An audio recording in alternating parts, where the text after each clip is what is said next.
Eran las 5 de la mañana en el Valle de Guadalupe y el sol apenas comenzaba a teñir de violeta las crestas de las montañas. El aire estaba frío, ese tipo de frío seco que se te mete en los huesos si no te mueves rápido. Yo estaba de rodillas en la tierra, con mis botas de hule llenas de lodo y mis manos hundidas en el suelo arcilloso. Arranqué una uva de la vid más vieja de la parcela 7. La aplasté entre mis dedos pegajosos y me llevé el jugo a la boca. Dulce, pero con ese toque mineral, casi metálico, que indicaba que la uva había sufrido lo suficiente. Mi abuelo solía decirme que las mejores uvas nacen del estrés, de la tierra que las obliga a luchar por cada gota de agua. Supongo que por eso me sentía tan identificada con estas plantas. Yo también había tenido que luchar contra la sequía emocional de mi propia familia para dar fruto. Patrona, debería usar guantes, dijo una voz a mis espaldas. No me giré. Sabía que era Jerónimo, mi gerente general y probablemente la única figura paterna real que había tenido en la última década. El sonido de las llantas de su carrito de golf crujiendo sobre la grava rompió el silencio sagrado del viñedo. Los guantes me impiden sentir la verdad, Jerónimo, respondí, limpiándome las manos en mis jeans desgastados. Si la tierra está enferma, quiero saberlo por el tacto, no por un reporte de laboratorio. Me puse de pie y me sacudí el polvo.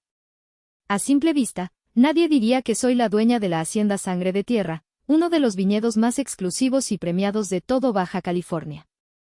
Con mi camisa de franela a cuadros, mi gorra descolorida y la piel bronceada por años de trabajo bajo el sol del desierto, parezco una jornalera más. Y me gusta que sea así. Aquí, el respeto se gana con callos en las manos, no con apellidos compuestos. Jerónimo se bajó del carrito. Su rostro, normalmente estoico, tenía esa arruga entre las cejas que solo aparecía cuando traía malas noticias o problemas de contabilidad. Tenemos un problema con la reserva del Salón Barrica para este fin de semana, dijo, extendiéndome una tablet. Tomé el dispositivo sin muchas ganas. ¿Qué pasa?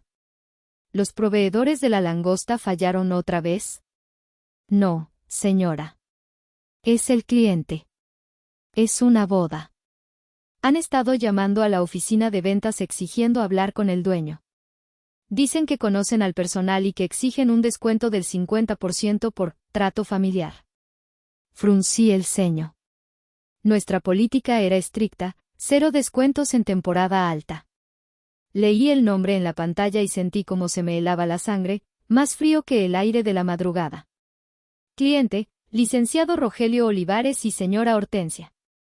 Evento, boda de Priscila Olivares. El mundo se detuvo por un segundo. El zumbido de las abejas desapareció.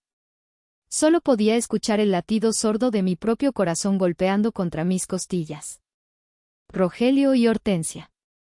Mis padres. Priscila. Mi hermana menor, la niña de oro, la princesa que nunca rompió un plato porque nunca tuvo que lavarlo. Hacía 10 años que no veía sus nombres escritos juntos.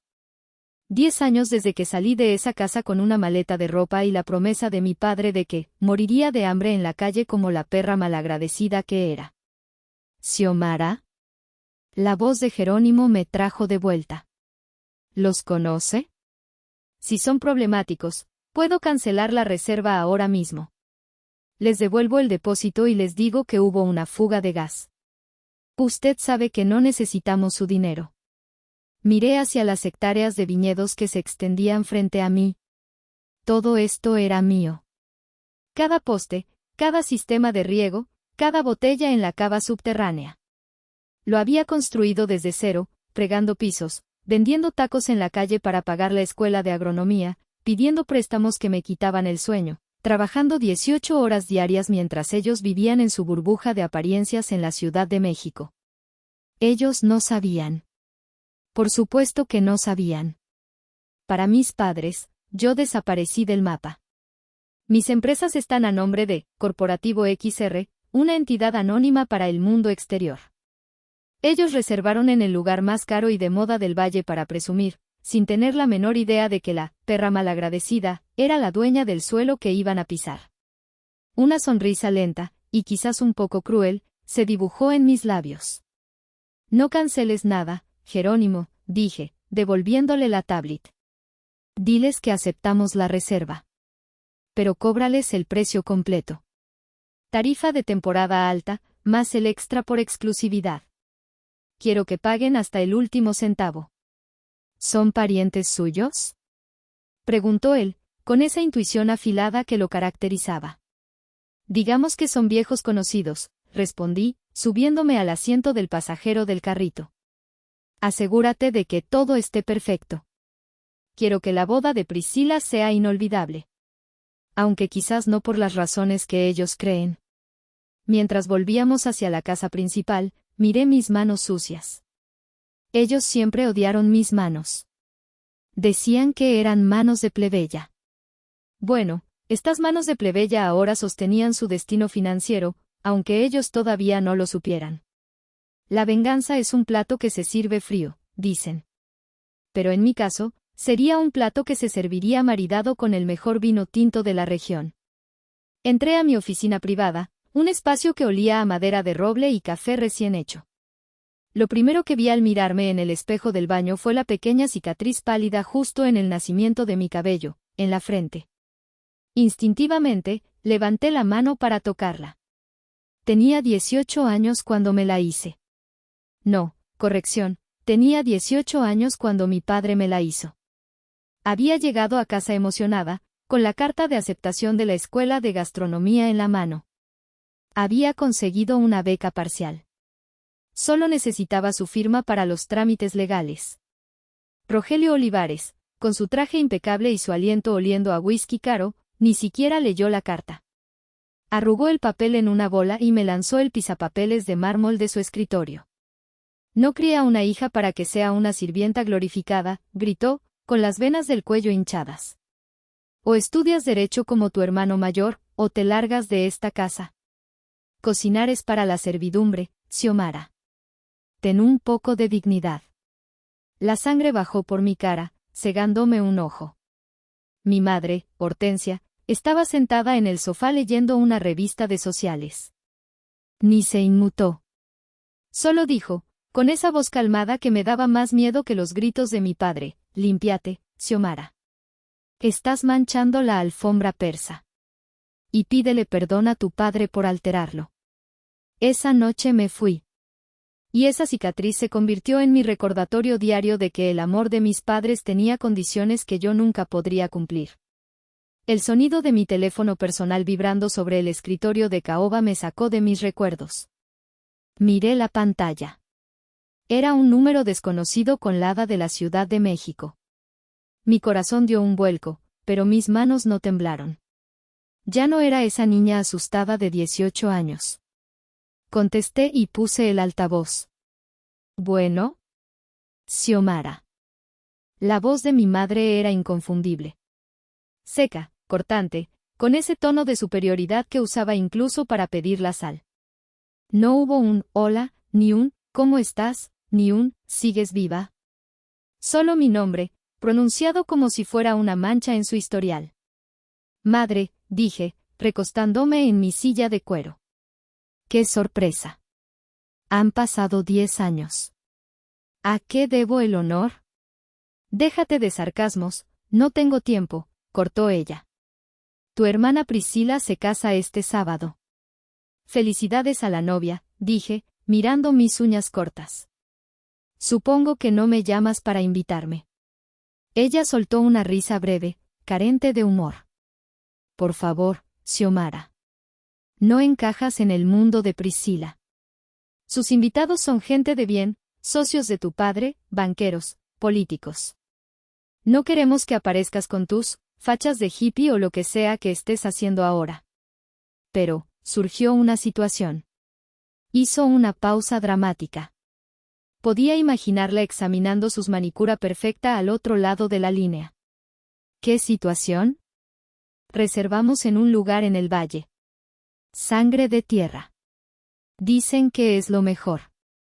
El punto es que escuché rumores de una tía lejana que dijo que te vio trabajando ahí. De limpieza o de mesera, no sé, algo de tu nivel. Apreté el puño hasta que los nudillos se pusieron blancos. Así que eso era. No me habían investigado. No sabían nada. Solo asumieron que si estaba en un viñedo, debía estar fregando pisos. Trabajo aquí, sí, dije, manteniendo la voz neutra. No era una mentira. Nadie trabaja más en esta hacienda que yo. Perfecto, dijo ella, con un tono de triunfo. Escucha bien. Tu padre está pasando por un momento delicado de liquidez. Temporal, por supuesto. Estos lugares cobran hasta por respirar. Necesitamos reducir costos de personal. Ya que estás ahí, hablé con tu padre y decidimos que puedes venir a la boda. ¿Puedo ir? Pregunté, incrédula. Como parte del servicio, Xiomara. No te hagas ilusiones. Necesitamos a alguien de confianza que atienda la mesa de la familia. Alguien que no nos robe los cubiertos de plata y que sepa cómo servimos el vino. Considéralo tu regalo de bodas para tu hermana. Te ahorrarás el regalo y nosotros nos ahorramos una propina. Es un ganar-ganar. El silencio se estiró en la línea. La audacia era tan monumental que casi sentí admiración.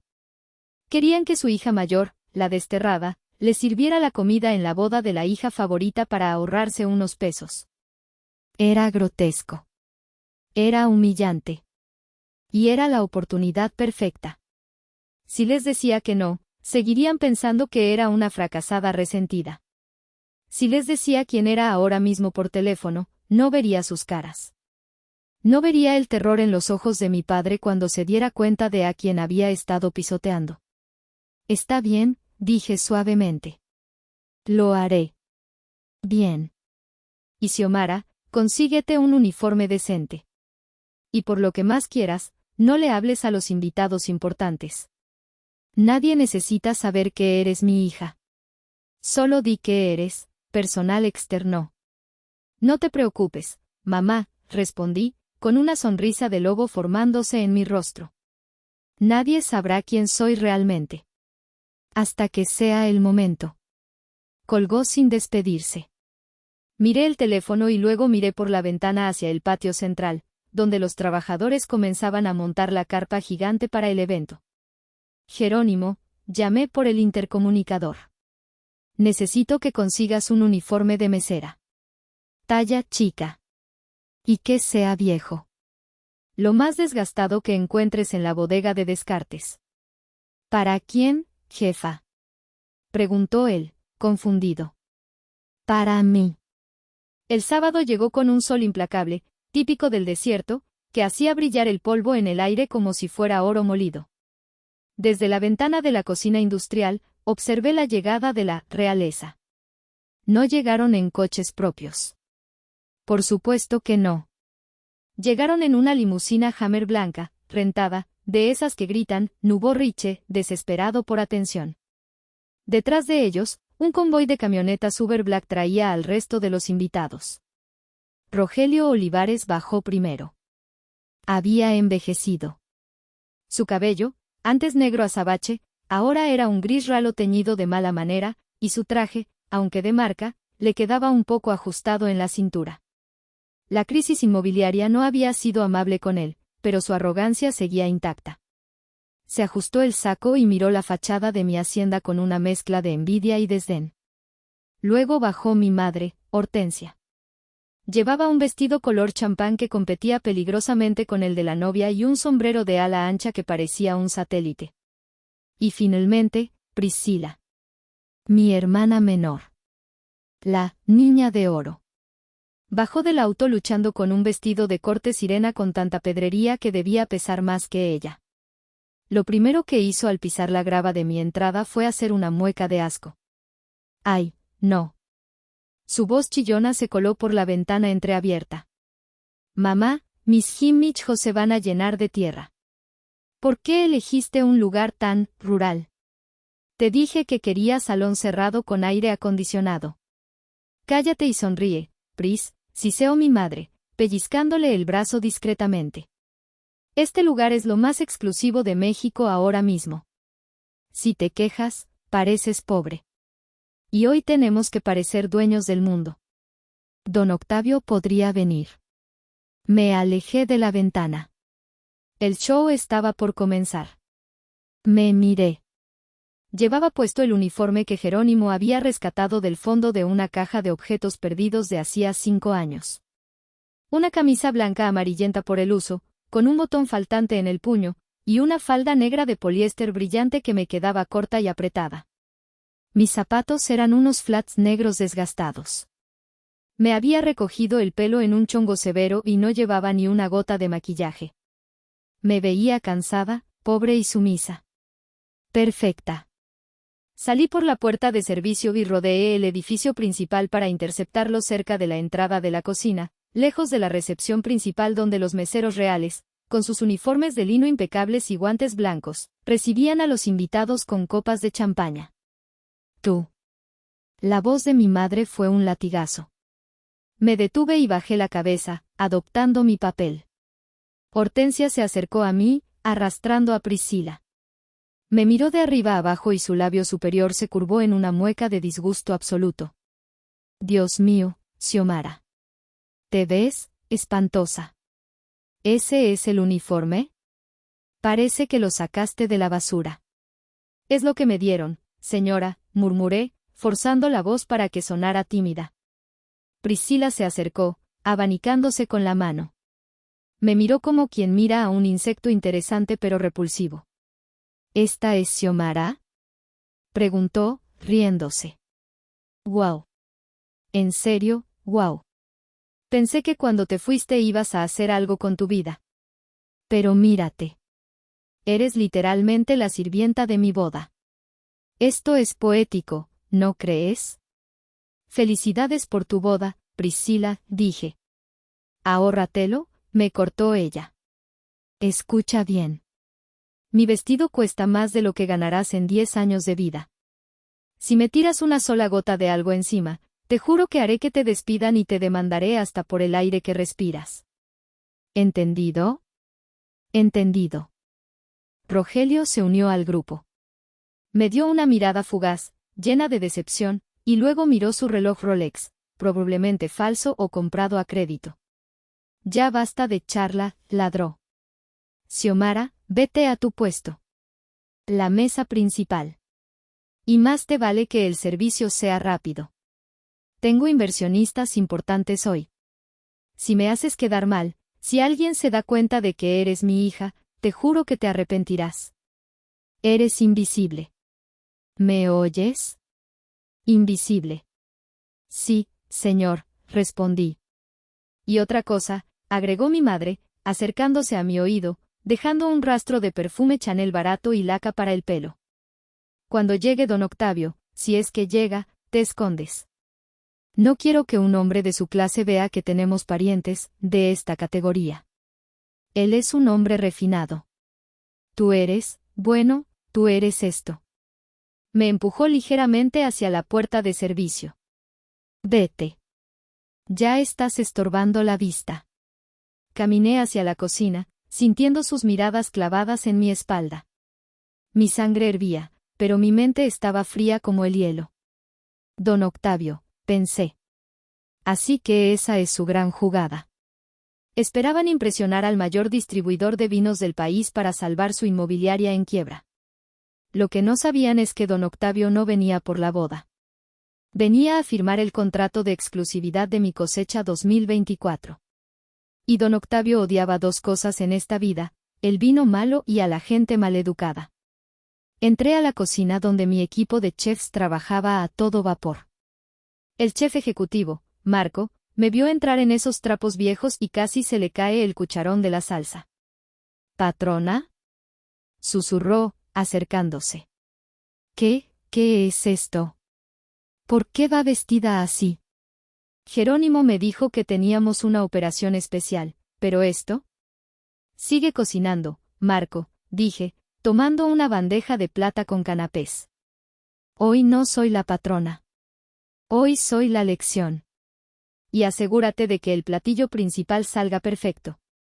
Quiero que coman como reyes antes de que les quite la corona. La hora del cóctel fue una tortura diseñada con precisión quirúrgica.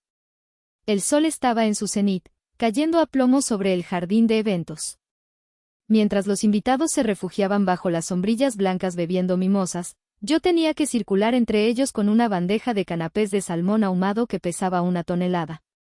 Mi madre había dado instrucciones específicas al capitán de meseros, quien estaba al tanto de mi plan y apenas podía contener su furia, de que yo no podía detenerme.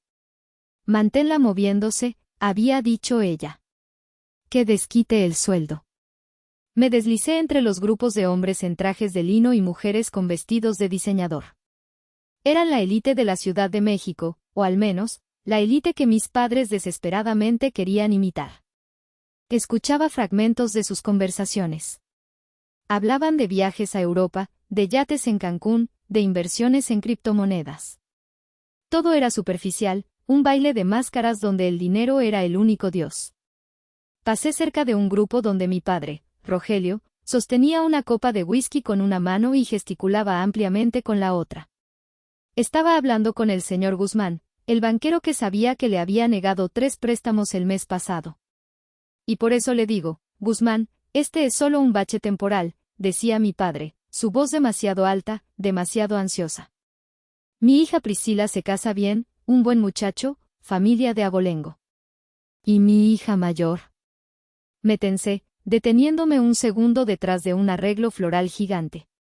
¿Tiene otra hija, Rogelio? Preguntó Guzmán, aburrido. No la veo por aquí. Ah, Xiomara. Mi padre soltó una risa nerviosa y agitó la mano como espantando una mosca. Ella es un espíritu libre. Ya sabe cómo son los jóvenes ahora. Se fue de mochilera a Sudamérica hace años. Creo que está viviendo en una comuna en Perú o algo así, tejiendo pulseras. Una decepción total, si me permite la franqueza. No tiene ambición, no tiene clase. Preferimos no hablar mucho de ella para no amargar la fiesta. Sentí una punzada en el pecho. No por tristeza, sino por la magnitud de la mentira. Tejiendo pulseras en Perú. Ni siquiera podía inventar una mentira digna. Me había borrado y reescrito como una caricatura para justificar su fracaso como padre. Avancé con mi bandeja, ofreciendo canapés. ¿Gusta un bocadillo, señor? Dije, bajando la mirada. Rogelio se giró, molesto por la interrupción. Me miró a los ojos por un segundo. Vi el reconocimiento, y luego el pánico, y finalmente, el desprecio. Agarró un canapé con brusquedad. Lárgate a otra zona, siseó entre dientes, sin mover los labios. Estás demasiado cerca. Apeas a sudor. Me alejé, tragándome la bilis. Unos metros más allá, Priscila estaba rodeada de su séquito de damas de honor, todas vestidas de color rosa pastel idéntico. Se reían y se tomaban selfies para Instagram, haciendo poses exageradas. ¡Ay, no! Gritó Priscila de repente. Dejó caer deliberadamente una servilleta de tela manchada de labial rojo al suelo, justo en un charco de lodo formado por el sistema de riego automático que había goteado un poco. Oye, tú. Me chasqueó los dedos. La del uniforme feo. Ven aquí. Me acerqué lentamente. Las amigas de Priscila me miraron con esa mezcla de curiosidad y asco que la gente rica reserva para los pobres. Se me cayó mi servilleta, dijo Priscila, con una sonrisa inocente que no llegaba a sus ojos. Levántala. Y límpiame el zapato, creo que le salpicó una gota. Miré la servilleta en el lodo. Luego miré sus zapatos. Estaban impecables. Esto era puro poder. Quería verme agachada a sus pies frente a sus amigas. Quería demostrar que la hermana mayor que siempre sacaba mejores notas, la que siempre fue más fuerte, ahora estaba literalmente por los suelos. Una de sus amigas, una chica rubia llamada Valentina, me miró fijamente. Oye, Pris, se parece mucho a ti. ¿No es mi hermana? Priscila soltó una carcajada estridente. Por favor, Valentina. ¿Crees que mi hermana estaría sirviendo canapés con esa ropa de tianguis? No, esta es solo una pobre mujer que contratamos por lástima. ¿Se llama? ¿Cómo te llamas? Ah, no importa. Muévete, levanta eso. Me agaché. Mis rodillas tocaron la grava caliente. Sentí cada piedra clavándose en mi piel a través de las medias baratas. Recogí la servilleta sucia.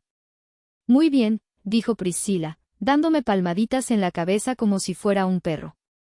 Ahora llévatela y tráeme otra limpia. Y rápido, que necesito retocarme el maquillaje. Me levanté, con la servilleta apretada en mi puño. Mis ojos se encontraron con los de Jerónimo, que estaba observando desde la terraza, con el rostro rojo de ira. Le hice un gesto casi imperceptible con la cabeza. Aguanta. Todavía no. Caminé hacia la zona de servicio. Cada paso que daba alimentaba el fuego dentro de mí. Creían que me estaban rompiendo. No entendían que el carbón necesita presión para convertirse en diamante. Y ellos estaban presionando tan fuerte que yo estaba a punto de brillar y cegarlos a todos. La recepción principal se llevó a cabo bajo una carpa blanca espectacular, adornada con miles de flores frescas y candelabros de cristal que colgaban del techo. El aire acondicionado portátil zumbaba, creando un oasis fresco en medio del desierto. Había 10 mesas redondas, pero la mesa número 1, la mesa de honor, estaba situada en una plataforma elevada, dominando la sala. Ahí estaban sentados, mis padres, los novios, y un par de inversionistas clave a los que mi padre intentaba cortejar, incluyendo al señor Guzmán. Mi madre cumplió su amenaza. Me asignó exclusivamente a esa mesa. Mientras el resto de los invitados eran atendidos por meseros profesionales, yo tenía que correr de un lado a otro atendiendo los caprichos de mi familia. Más hielo, ordenó mi madre, sin mirarme. Este pan está duro, cámbialo, exigió Priscila. Quiero otra servilleta, esta tiene una arruga, dijo el novio, claramente instruido por Priscila para ser difícil. Yo obedecía. Iba y venía, invisible y omnipresente a la vez. El momento crítico llegó con el servicio del vino para el plato fuerte. Llevaba una botella de Cabernet en la mano derecha, lista para servir a mi padre. Él estaba en medio de una anécdota ruidosa, tratando de impresionar a Guzmán. Porque en este negocio, Guzmán, lo importante es la estirpe. El linaje. ¿Mi familia siempre ha tenido un estándar de excelencia? Me acerqué por su derecha para servir, como dicta el protocolo. Rogelio me vio por el rabillo del ojo. Su expresión se endureció. Justo cuando incliné la botella, él hizo un movimiento brusco y exagerado con el brazo, golpeando mi mano. El vino tinto salió disparado. No cayó sobre él, mis reflejos de años trabajando en la barra fueron más rápidos, pero una buena cantidad se derramó sobre el mantel blanco inmaculado y salpicó la manga de mi camisa sucia. Algunas gotas cayeron al suelo, cerca de sus zapatos de charol. Cras. La botella se me resbaló de la mano por el golpe y se hizo añicos en el suelo. El sonido del vidrio roto cortó la conversación en todo el salón. La música de fondo pareció detenerse. Rogelio se puso de pie de un salto, su silla rechinando contra el piso. Su cara estaba roja, las venas de su frente palpitaban. «Eres una inútil», gritó, su voz retumbando en la carpa. «Mira lo que has hecho. Casi arruinas mi traje italiano». «Señor, usted me golpeó la mano», intenté decir, mi voz temblando por primera vez, no de miedo, sino de pura incredulidad ante su actuación. «No me contestes», rugió él, golpeando la mesa con el puño. «Torpe. Estúpida. No sirves ni para servir agua». Los invitados de las otras mesas miraban, murmurando. Vi a mi madre cubrirse la boca con una mano, fingiendo horror, pero sus ojos brillaban con satisfacción. Priscila estaba grabando con su celular disimuladamente bajo la mesa. Rogelio señaló sus zapatos. Estaban limpios, pero él estaba decidido a llevar esto al límite. «Me has salpicado los zapatos. Son Ferragamo. Cuestan más que tu vida entera. Límpialos». Me quedé paralizada. El salón entero contenía la respiración. «¿Qué dijo?», pregunté, mi voz bajando una octava. «Dije que te arrodilles y los limpies. Ahora». gritó él. Demuestra que sirves para algo. Si no lo haces, haré que te corran de aquí a patadas y me aseguraré de que no consigas trabajo ni lavando baños en esta ciudad. Miré a mi alrededor. Nadie se movió. El novio miraba su plato. Los inversionistas parecían incómodos pero no intervenían y nadie quería contradecir al padre de la novia en su día. Miré a mi madre. Ella asintió levemente, con una mirada fría que decía, hazlo. Rompete. El tiempo se dilató. Podía sentir el calor de cientos de miradas en mi nuca. Lentamente, muy lentamente, doblé las rodillas. El suelo estaba frío y lleno de vidrios rotos y vino derramado. No me importó.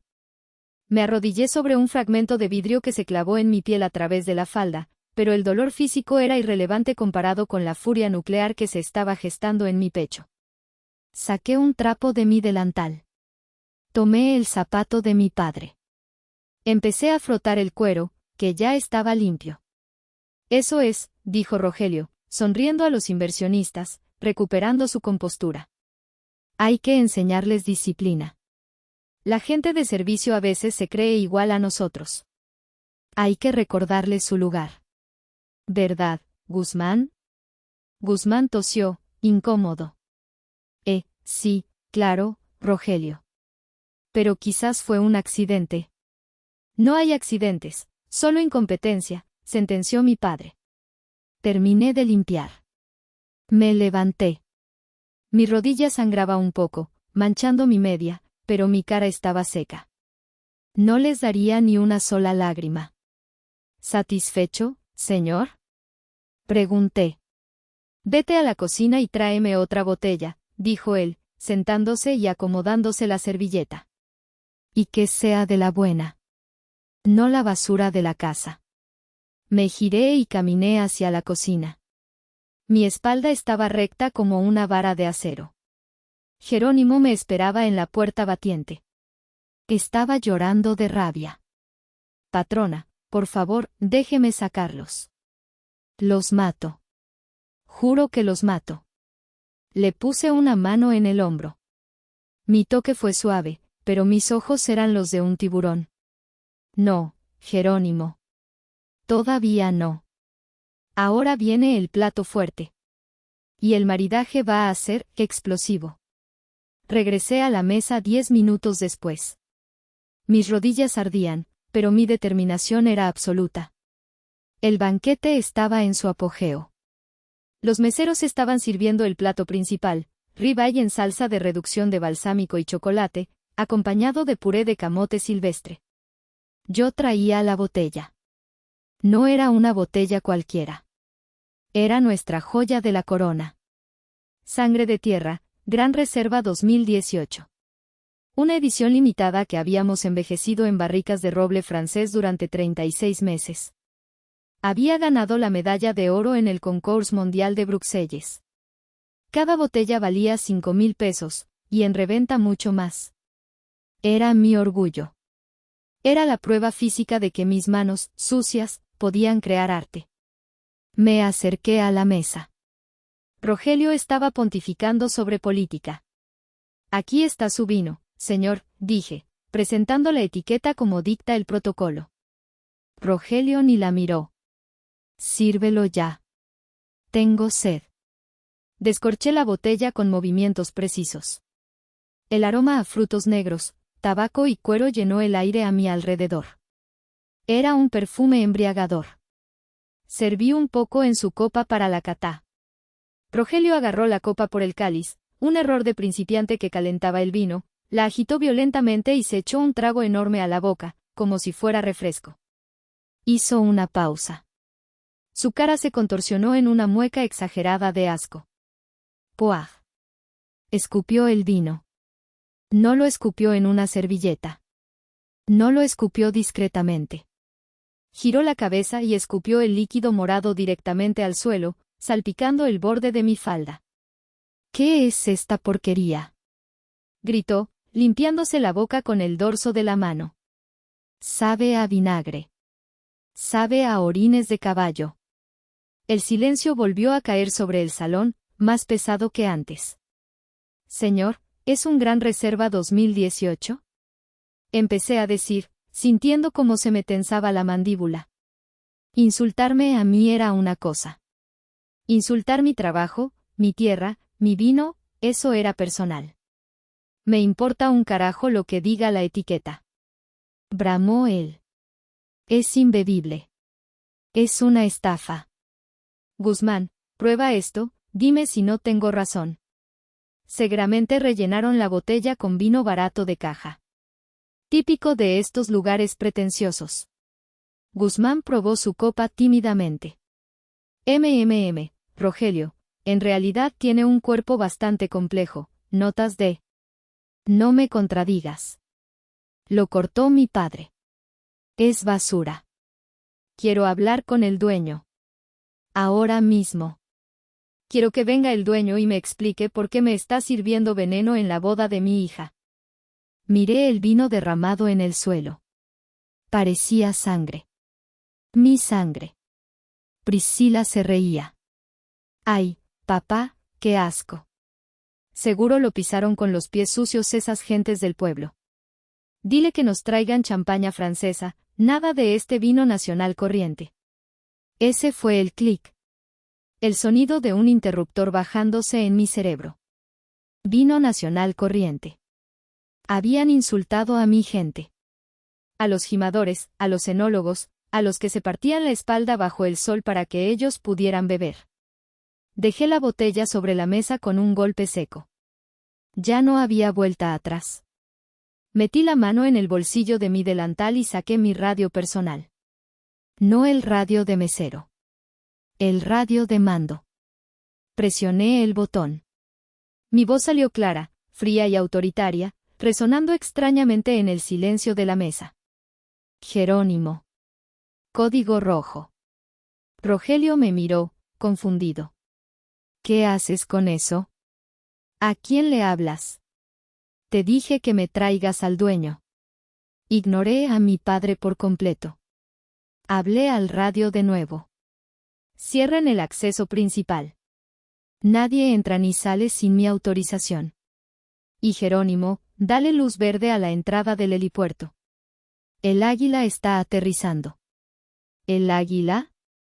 Rogelio parpadeó. ¿De qué demonios hablas, niña estúpida? Deja de jugar a los espías y vete a... En ese momento, un sonido grave y rítmico comenzó a vibrar en las copas de cristal de la mesa. Tud, tud, tud, tud. El sonido creció rápidamente hasta convertirse en un rugido. El viento agitó las lonas de la carpa. Un helicóptero negro, elegante como un depredador, estaba descendiendo en el helipuerto privado, a solo 200 metros del jardín. Tenía el logotipo dorado de Grupo Octavio Internacional.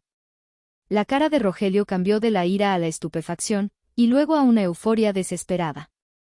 «Es él», gritó, olvidándose de mí y del vino. «Es don Octavio. Llegó en helicóptero. Dios mío, vino por mí. Vino a firmar». Se puso de pie, arreglándose frenéticamente la corbata, limpiándose una mancha imaginaria en la solapa. «Hortensia, arréglate». «Priscila, sonríe», ordenó. «¿El hombre más rico de la industria está aquí? Es nuestra oportunidad». Se giró hacia mí y me empujó con el hombro, casi tirándome al suelo. «Tú, quítate de en medio. Escóndete. Que no te vea con esa facha. Vete a la cocina y no salgas hasta que yo te diga. No quiero que arruines mi momento con tu presencia». Me tambaleé, pero no me caí. Me quedé ahí, parada, viendo cómo mi padre corría hacia la entrada de la carpa como un perro ansioso esperando a su amo, sin saber que el amo venía a ver a la persona que él acababa de patear. Sonreí. «No me voy a ir a ninguna parte, papá», susurré. «El show apenas empieza». El aterrizaje del helicóptero levantó una nube de polvo fino que cubrió momentáneamente la entrada del jardín, pero a Rogelio no le importó.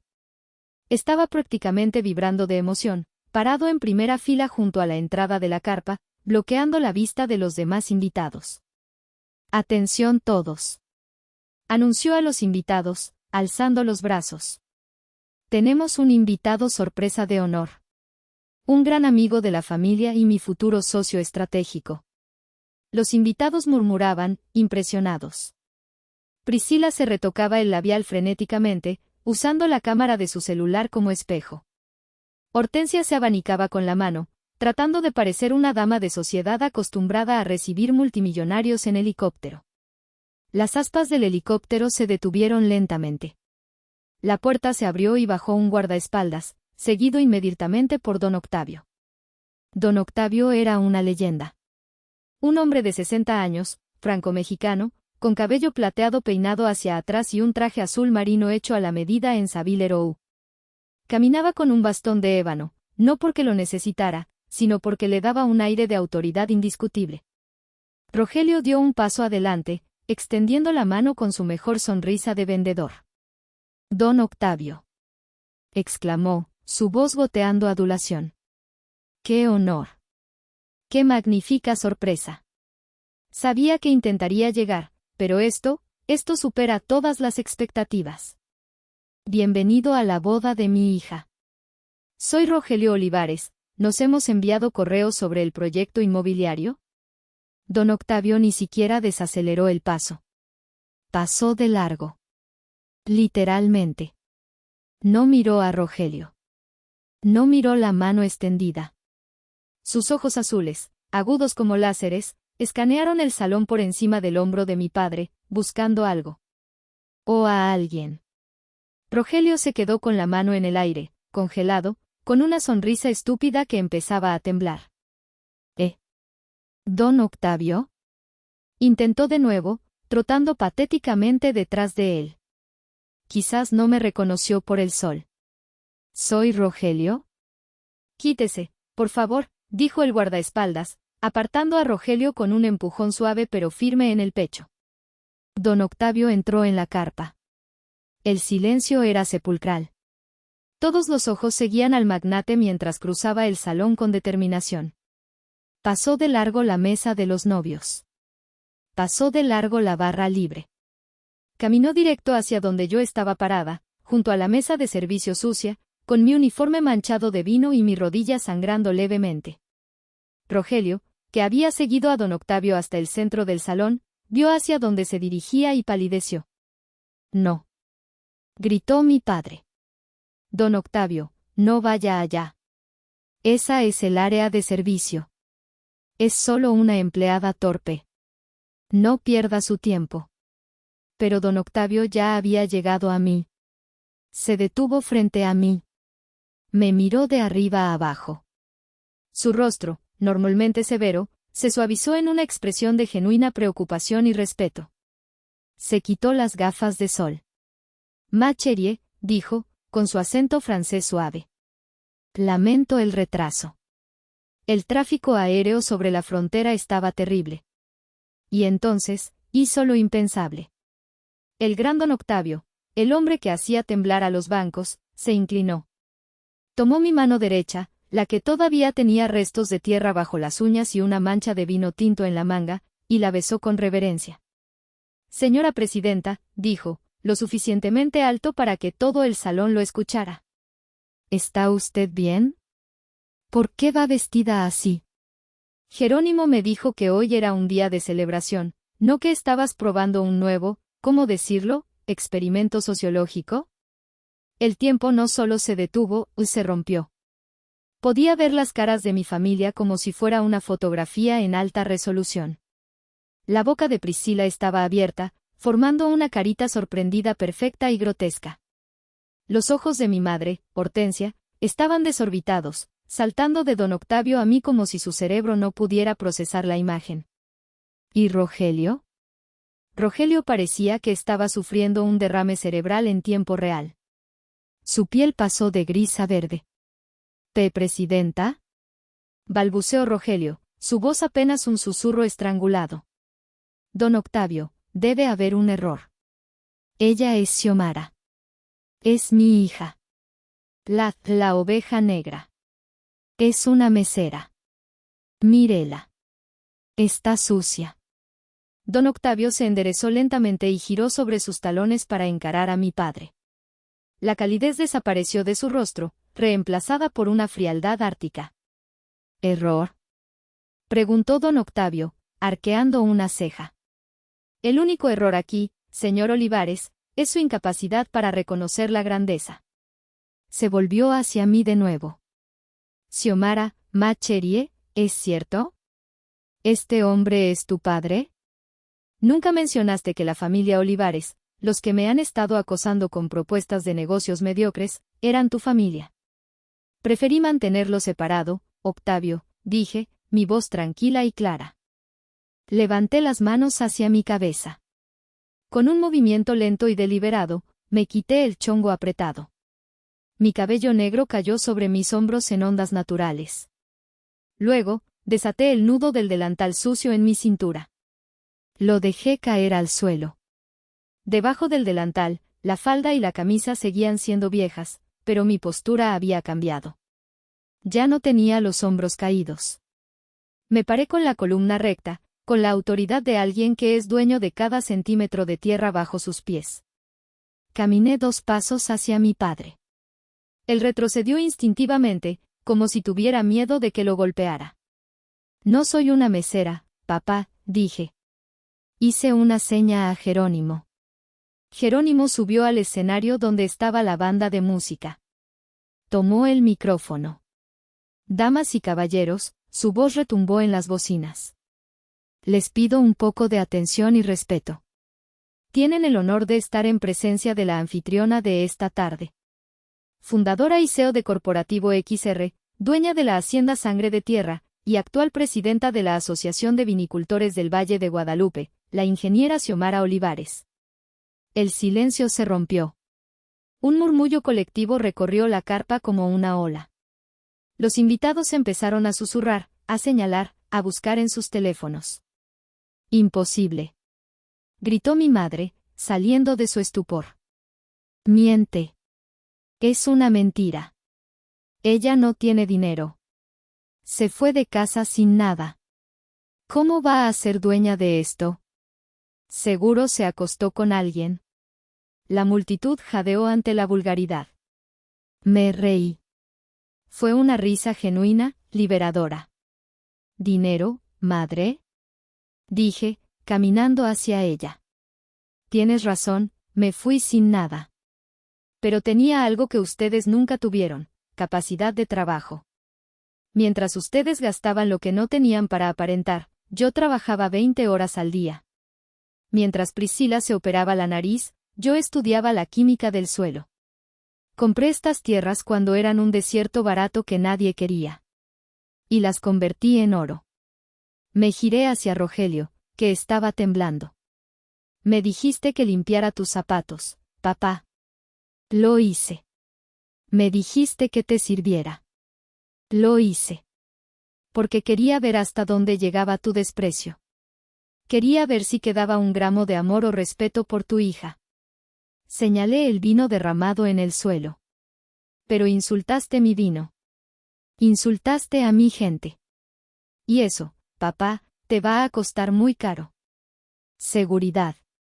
Dije, sin levantar la voz. Inmediatamente, 10 hombres vestidos de negro, que habían estado discretamente posicionados en el perímetro, avanzaron hacia el centro de la carpa. No eran los guardias de seguridad de un centro comercial y eran profesionales. Rogelio miró a su alrededor, atrapado. Xiomara, hija, empezó, intentando una sonrisa temblorosa, ese cambio camaleónico que siempre hacía cuando necesitaba algo. Vamos, no hagamos una escena. Todo fue una broma, ¿verdad? Una pequeña lección de humildad que queríamos darte, pero, ¡qué orgullo! Mírate. Dueña de todo esto. Siempre supe que tenías talento. Le decía a Guzmán hace un rato, mi hija es una caja de sorpresas. Cállese, dije secamente. Me acerqué a la mesa principal. Tomé una botella de agua simple y vacié el contenido de la copa de vino de mi padre al suelo. Llené su copa con agua. Dijiste que mi vino era imbebible. Que era orines de caballo, dije. Jerónimo, retira todo el alcohol de la fiesta. ¿Qué? Chilló Priscila. No puedes hacer eso. Es mi boda. Mis invitados quieren beber. Tu boda se celebra en mi propiedad, bajo mis reglas, le contesté. Si el vino de la casa no es digno de tu paladar refinado, entonces beberán agua. Agua del grifo. Es gratis. Los meseros, con una eficiencia militar y sonrisas apenas disimuladas, comenzaron a retirar las botellas de todas las mesas. Los invitados protestaban, pero nadie se atrevía a desafiar a los guardias de seguridad. Xiomara, por favor, suplicó mi madre, agarrándome del brazo. Me solté con un movimiento brusco. Nos estás humillando. ¿Qué va a decir la gente? La gente va a decir la verdad, por primera vez en la historia de esta familia, respondí. Van a decir que los Olivares son unos fraudes. Me giré hacia don Octavio, que observaba la escena con una expresión de aprobación, apoyado en su bastón. Don Octavio, dije, lamento que haya tenido que presenciar este circo. Creo que mencionó algo sobre un contrato inmobiliario con el señor Rogelio Olivares. En efecto, dijo Octavio, mirando a mi padre con el desprecio que uno le dedica a una cucaracha. Estábamos considerando una inyección de capital para salvar su firma de la bancarrota. Pero tengo una política estricta, Rogelio. Octavio caminó hacia mi padre, invadiendo su espacio personal. No hago negocios con hombres que no tienen honor. Un hombre que humilla a su propia sangre, que obliga a su hija a arrodillarse, es un hombre que me robará en el momento en que le dé la espalda. No. Don Octavio, espere. Rogelio se lanzó a los pies de Octavio, literalmente de rodillas, en la misma posición en la que me había puesto a mí hace media hora. Puedo explicarlo. Estoy desesperado. Necesito ese dinero o perderé la casa, perderé todo. Tenga piedad. La piedad se la pide a su hija, dijo Octavio, apartándose. El trato está cancelado. Y me aseguraré de que cada banco y cada socio en la industria sepa exactamente qué tipo de persona es usted. Está acabado, Olivares. Rogelio se quedó en el suelo, sollozando. La imagen del gran patriarca reducido a un bulto lloroso era patética. Jerónimo, llamé. Sí, jefa. Tráeme la cuenta. La real. Jerónimo sacó una carpeta de piel negra de debajo de su brazo y me la entregó. La abrí. Revisé los números. Caminé hacia donde mi padre seguía arrodillado y dejé caer la carpeta frente a él. Levántate y paga, ordené. Rogelio recogió la carpeta con manos temblorosas. La abrió. Sus ojos se abrieron tanto que pensé que se saldrían de sus órbitas. ¿1.200.000 pesos? Gritó, su voz rompiéndose. Estás loca. El contrato decía 300.000. Teníamos un precio especial. Ese era el precio con descuento familiar, expliqué con calma, cruzándome de brazos. Pero como tú mismo dijiste hace un rato, yo solo soy una empleada torpe. Y las empleadas no dan descuentos. Esa es la tarifa completa de renta de la hacienda en fin de semana exclusivo, más el catering de lujo, más el servicio de helicóptero que usó don Octavio, más, sí, mira la línea final. Rogelio leyó, temblando. Cuota de reparación por daños morales y abuso al personal, 500.000 pesos. Leyó, indignado. Esto es ilegal. No puedes cobrarme por gritarte. Pruébame, dije. Tengo cámaras de seguridad en toda la carpa. Tengo grabaciones de ti humillándome, tirando vino, obligándome a limpiar tus zapatos. ¿Quieres que las publique en internet? ¿Quieres que el video de Rogelio Olivares, el padre abusivo, se haga viral antes de que termine la noche? Imagina lo que eso hará con los pocos clientes que te quedan. Rogelio se derrumbó. Sabía que estaba vencido. No tengo ese dinero, Xiomara, susurró, derrotado. Lo sabes. Estoy en la ruina. Las tarjetas están topadas. Esta boda, la pagué con un préstamo sobre la casa de Coyoacán.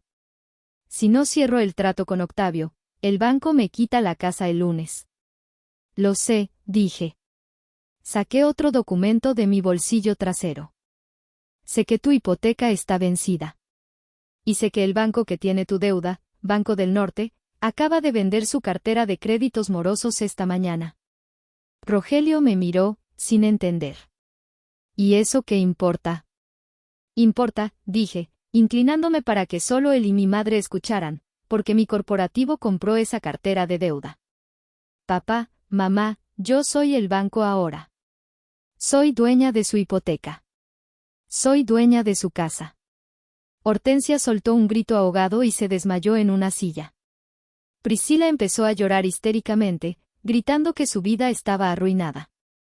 El novio, pálido como un fantasma, se quitó el boutoniere de la solapa y se alejó de Priscila, murmurando algo sobre llamar a su abogado. Tienes dos opciones, dije, mirando a mi padre a los ojos. Opción A, te demando por la factura de la boda y ejecuto la hipoteca de la casa mañana mismo. Se quedan en la calle. Literalmente. ¿Y la opción B? Preguntó Rogelio, con un hilo de esperanza. Opción B, me firmas la casa ahora mismo como dación en pago por la deuda de la boda y la hipoteca. Les permitiré vivir en el departamento de servicio que está encima del garaje. Pagarán una renta justa. Y trabajarán. ¿Trabajar? Preguntó él, horrorizado. ¿Nosotros? Sí. Necesito gente en la bodega para pegar etiquetas en las botellas. Es trabajo manual. Sencillo. De su nivel. Ganarán el salario mínimo. Así podrán pagarme la renta. Rogelio miró a su alrededor. Los invitados de la alta sociedad los miraban con asco y lástima. Don Octavio esperaba, impaciente. Su vida de mentiras había terminado. ¿Dónde firmo? Susurró. Estoy sentada en la terraza de mi hacienda, viendo el atardecer sobre el valle. Tengo una copa de sangre de tierra en la mano. El vino sabe mejor que nunca. Abajo, en la zona de carga, veo a un hombre mayor cargando cajas. Es lento, se queja mucho, pero lo hace. Es Rogelio. Mi madre está en la línea de etiquetado, poniéndose gafas para leer las letras pequeñas. Ya no usa Chanel. Usa el uniforme de la empresa. Priscila se mudó al norte, tratando de empezar de cero como influencer de superación personal, aunque nadie la sigue.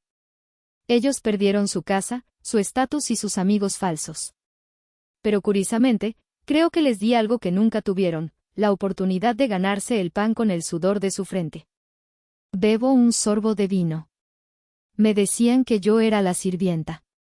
Que mi lugar estaba abajo. Bueno, tenían razón en una cosa, todo empieza desde abajo, desde la tierra. Pero lo que no sabían es que quien es dueño de la tierra, es dueño del destino. ¿Fui demasiado dura al quitarle su mansión? Tal vez.